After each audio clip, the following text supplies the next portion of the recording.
ஜீவவசனம் கூறுவோம், சகோதரரே சேர்ந்தே எக்காலம் ஊதுவோம். கர்த்தருடைய நாமம் உயர்த்தப்படுவதாக. கிறிஸ்துவுக்குள் அன்பானவர்களே, இந்த நாளிலும் ஜீவ வார்த்தை ஒன்றை நாம் கேட்போம். மத்தேயு எழுதின சுவிசேஷம் 23வது அதிகாரம் 19வது வசனம் இப்படி சொல்லுகிறது: மதிகேடரே, குருடரே, எது முக்கியம்?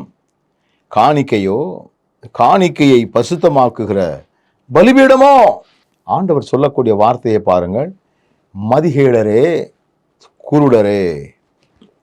இந்த மதிகேடர் என்றும் குருடர் என்றும் யாரை அவர் சொல்லுகிறார்?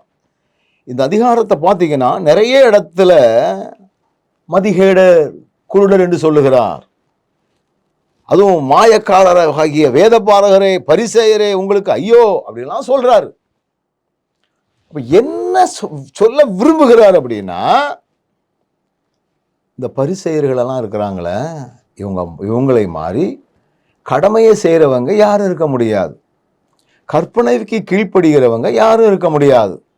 நன்கு ஜெபம் பண்ணுவார்கள், நன்கு உபவாசம் இருப்பார்கள், நன்கு தசமபாகம் கொடுப்பார்கள், ஓய்வு நாட்களை சரியாக அனுசரிப்பார்கள், ஒரு சன்மார்க்க வாழ்க்கை. சரிதானா?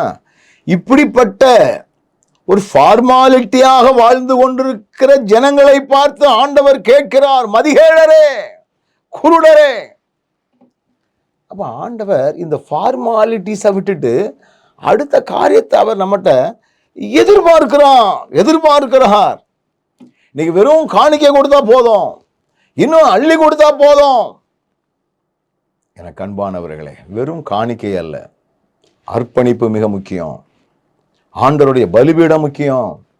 ஆண்டவருடைய பலிபீடத்தில் நம்மால் தாழ்மையோடு செயல்படக்கூடிய தன்மைகள் நமக்கு முக்கியம்.